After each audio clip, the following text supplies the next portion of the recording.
friends. It's January 29th, 2022, the year of our Lord. And I'm reviewing two of my favorite albums. This is what all these are. I review two of my favorite albums. Then at the end, I have a list of all my favorite albums. Then I do something with that list.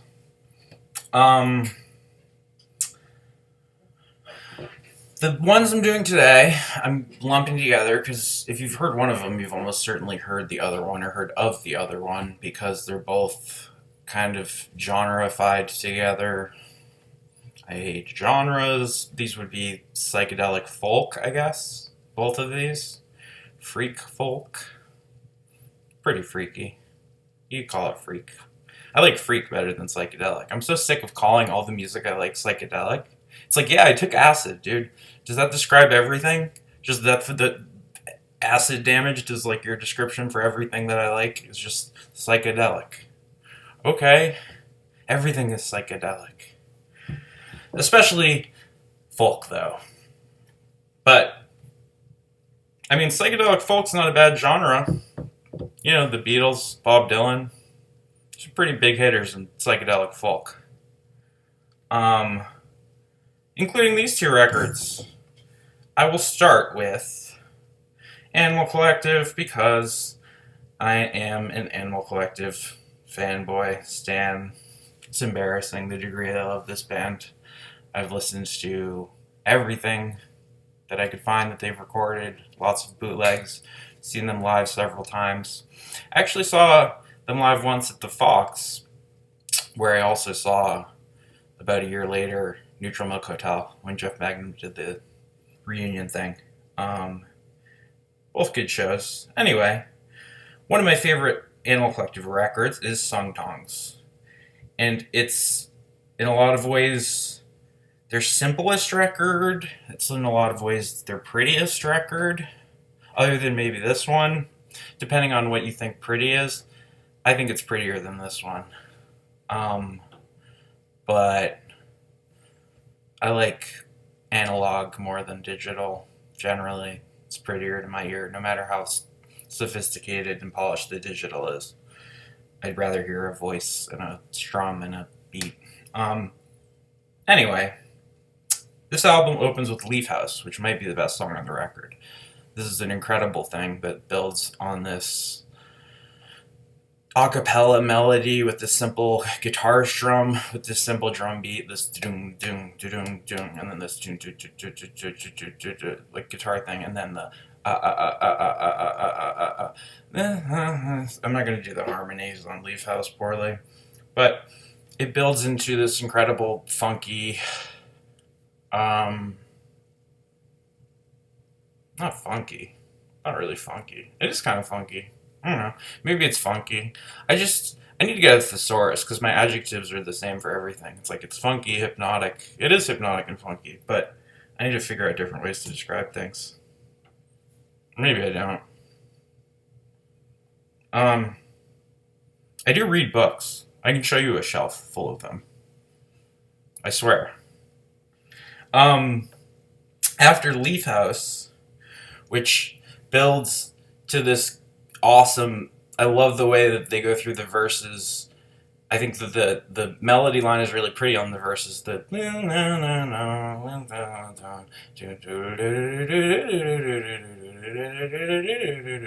oh God, God, God, there's no one, no one, no one, no one. There's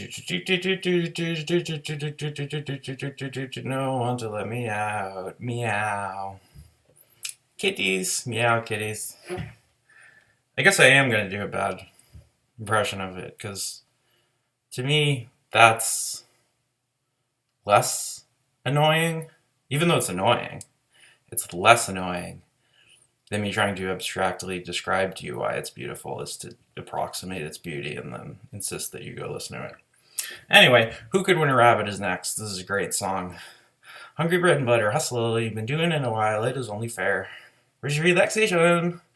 Where's your relaxation? I've been hating on my perspective.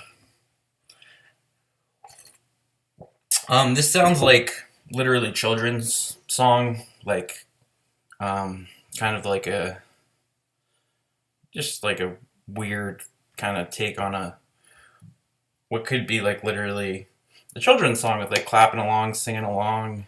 It's very joyous. It's very happy. The lyrics are just about like trickster animals and mixed with this kind of emotional stuff stuck in there. And it's a gorgeous rockin' song. Um, I don't know what instrument they use, that kind of like chord sounding thing that they're strumming, but I really like the way that that goes with the guitars and the beats. I like the way that they do the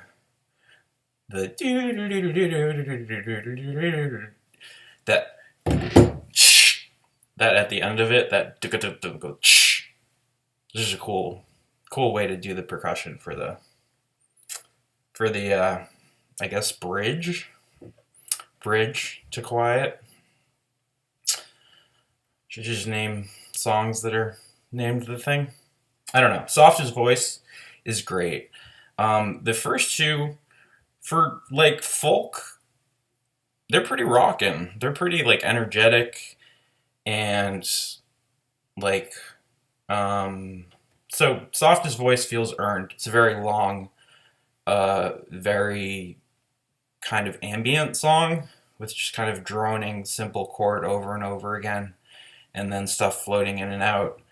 Um, and there's good lyrics on this song. I enjoy this song. Not as much though as the prior two songs or the following two songs. Winter's Love is one of the best songs on the record. I think this is melodically gorgeous. I absolutely adore this song. Um, and to me, on the recording of this, it sounds like there's little people playing in little different areas of the room, and it's like you can hear them being in separate parts of the room. Or maybe they're adding separate parts that were recorded at different times or by different people. Of course, there's only two people making all of the sounds on this record, except for the production, post-production, or whatever. This is all just AV and Panda, which it has a more rudimentary style, similar to the very early stuff like Campfire Songs, Animal Collective. Everything from Here Comes the Indian is kind of more electronic, damaged, and then this is kind of a return to that earlier primitive form, but at a more sophisticated, melodic, lyrical level. Um, and Winter's Love is lovely. It's a beautiful song. Kids on Holiday, one of my favorite songs on the record, one of my favorite Animal Collective songs. This is not melodic.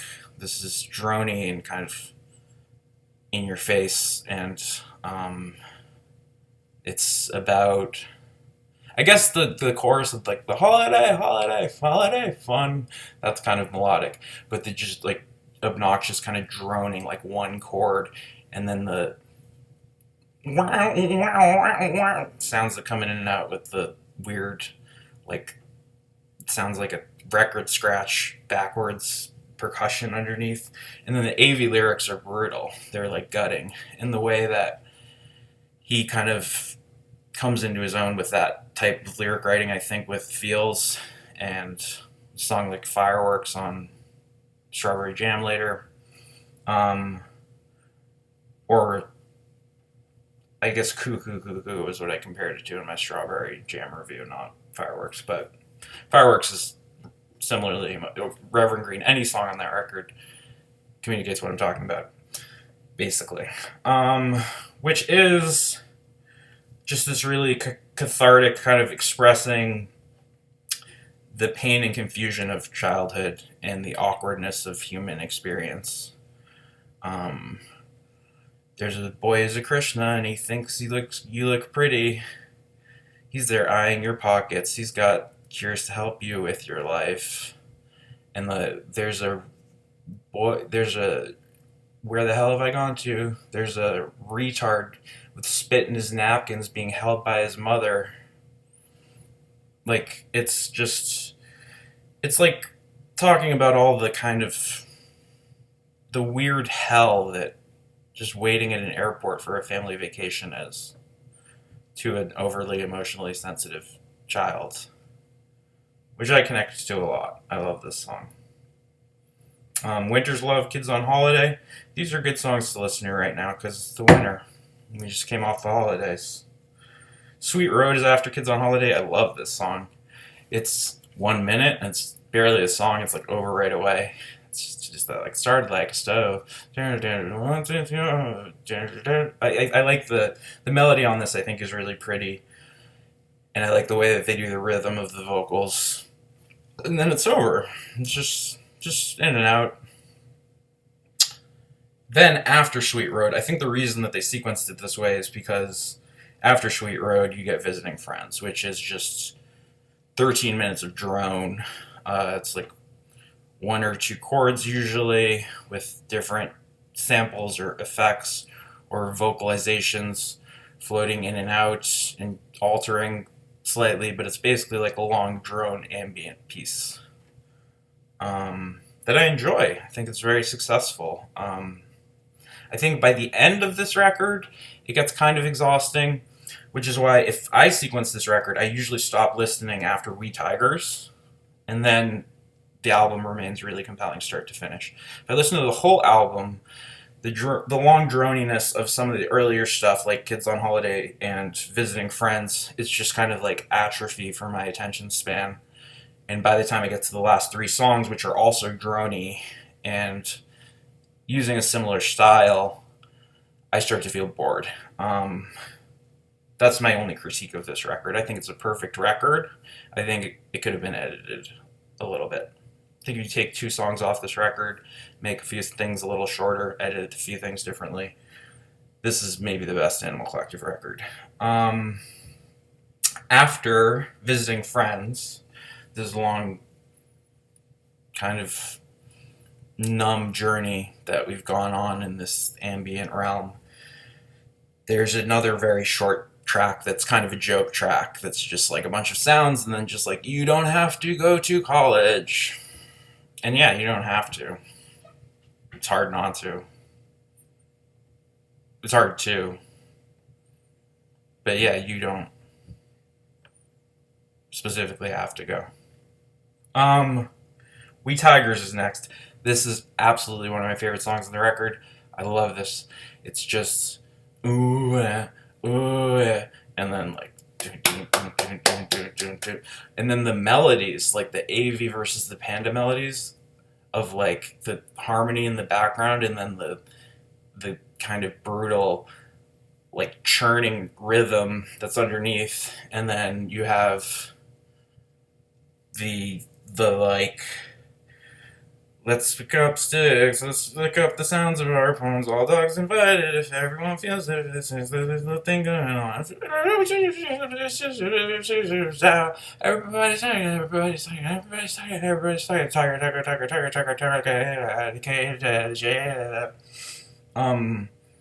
Anyway, it's great. It's like a psychedelic freakout. And I love this song. I love that they perform this song and include it on the album.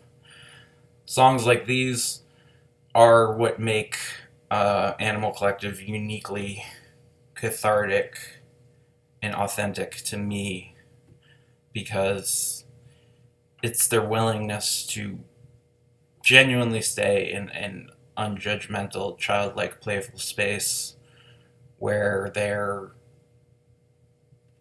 just singing. They're singing to the vocal limit. They're playing at their ability level. They're in the proximal zone of development. They're at the edge of what their voice actually can do. They're actually trying really hard. And you can hear it. You can hear the strain. You can hear them straining to like hit a chord or to hit a note. And you can hear this strain in the lyrical content, I think. Mouth Wooter is a nice song. It's a lovely song. I think Good Love and Outside is probably my favorite out of the 3 final songs. What Had I Done? This is a perfectly serviceable closer. I think this album kind of blows its load with We Tigers. I think it actually kind of blew its load by sequencing it already differently. But what are you going to do? This is the album we have. It's one of the greatest albums ever. It's a perfect 10. one of my favorite Animal Collective records, and there's also another record that if you read Pitchfork and Stereogum in 2005, that means that you have good musical taste. And then you listened to this record, Tongs, because you were told to, and you also listened to In the Aeroplane Over the Sea because you were told to. I directly was introduced to this record, not through Stereogum or Pitchfork, although I'd later be re-encouraged that my hipster brother was right to play In the Aeroplane Over the Sea for me in his Volkswagen Beetle when I was young. These were some of my favorite albums when I was 16, and I kind of think whatever your favorite album is when you're 16 is always going to sort of be your favorite album or one of your favorite albums.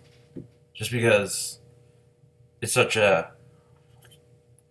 fertile time developmentally in terms of like you're becoming who you are, and like albums like these helped kind of form my self sense of, yeah, I don't really feel like I belong in the world a lot, but there's other freaks out there like me that are communicating stuff that I'm interested in, that I think is beautiful.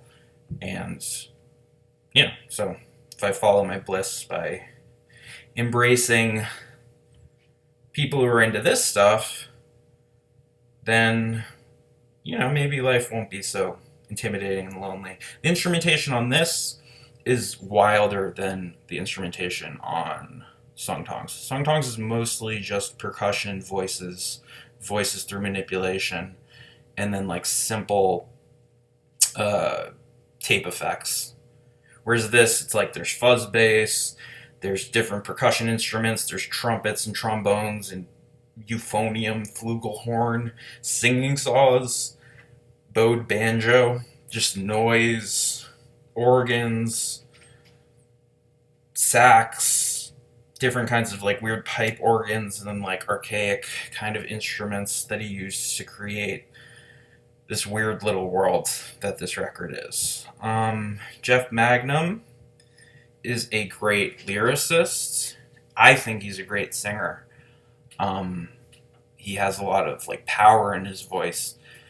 He doesn't sing very soulfully. There's not like a lot of gravel. It's like mostly like, kind of nasally, which I guess can be grating to people's ears, people who sing from their throat, like Kurt Cobain, stuff like that. People that are like, that's soulless. You're not singing with your body, you're just singing. But he's singing the shit out of his throat. Like he's singing his throat. He's like yelling out his vocal cords. His singing on this record reminds me of Harry Nilsson on the Stray Cats record, where he literally sings out his vocal cords, and you can hear it. But we're not talking about that freak folk. We're talking about these freak folks. This one freak folk, Jeff Magnum. He's from Louisiana, I believe, originally. And he made this magical record that has become just kind of required listening if you're into indie music, because it's poppy, but it has these dark lyrics and these archaic like historical references and these weird juxtapositions of stuff about love and stuff about death and stuff about government, stuff about like genocide, like all this stuff is in there, and it's just kind of woven in this unique language that this album seems to create its own kind of language. It's like creating this vocabulary, which is like part Anne Frank, part Graham Parsons, part adolescent boy having a crush, part like fascist takeover of your native whatever, like part. It's like it contains all of these like seemingly disparate things told from the perspective of what feels like a vulnerable young man. And it opens with a perfect opener. King of Carrot Flowers Part 1, and the way it builds into 2 and 3 on the second track. it builds, like it methodically builds. It's like you start with like a nice melodic guitar pattern, just like the, and then there's great lyrics that are, again, it's like it starts out, it sounds kind of romantic, like when you're young you're the king of carrot flowers, and then it gets depressing. It's like, and then mom would drink until she was no longer speaking, and dad would throw the garbage all across the floor as we would lay and learn what each other's bodies were for. A lot of this is like these kids experimenting with like sex or maybe drugs, or finding themselves within the context of these broken families, these broken societies, maybe even these like fascist societies, because a lot of the inspiration apparently comes from uh, that, and is referenced kind of, I think, when they talk about like the wires and the ghosts and the siblings that are being buried and people that are being killed. And, on a song like Communist Daughter, it's very obvious. It's actually not that obvious, because the lyrics to Communist Daughter are communist daughter, singing from the sea water, Steven stains the mountaintops. But she moves herself about her fist, dreams that she might still exist. Anyway. Yeah.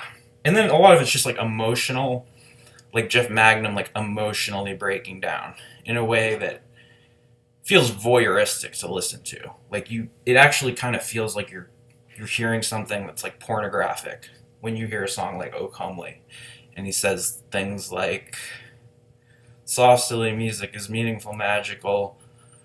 So make all your fat, fleshy fingers to moving, while powerful pistons were sugary, sweet machine." Smelling of semen all under the garden was all you were needing when you still believed in me. So say what you want to say and hang for your holloways, moving your mouth to pull out all your miracle, I think. But anyway, lyrics like that, that's intense. Two-Headed Boy, the lyrics to Two-Headed Boy are super intense. It's about, I think, attraction and repulsion. And it's about being pulled between attraction and repulsion. I don't think it's actually about like a boy with two heads, or like a schizophrenic boy, or it's more about like how we're tortured by being pulled by these contradictory impulses all the time, especially when we're young. It's felt really intensely. In the Aeroplane Over the Sea, seems like it's a beautiful song until you listen to the lyrics. And it's like, and one day we'll die and our ashes will fly in the airplane over the sea. But for now we're young. Let's lie in the sun and count every beautiful thing that we see. Can't believe how strange it is to be anything at all. Beautiful. Beautiful lyrics. The Fool is like a funeral march. Sounds like a New Orleans like brass band funeral march. I think this probably is literally a funeral march. It's from New Orleans, or it's from Louisiana anyway, right? So probably wants to like literally represent death. He describes death and burial in some of the songs. After "O Comely," Ghosts is rockin'. And then there's another untitled instrumental, which is just like doom doom doom doom doom doom doom, and then all these wild horns. I don't love this instrumental, but it's kind of like the last burst of rock before you get to the closer, Two-Headed Boy Part 2, which is kind of a sad, like just a very melancholy closer about kind of tying together the loose ends of this fantasy world that he's created. The first song I heard from this was Holland 1945, and I think it's one of the best songs on it, just because it's the most rocking. And yeah, you can just put it on. But again, if you dig deeper and listen to the lyrics, you're like, oh, this is very confusing and horribly depressing.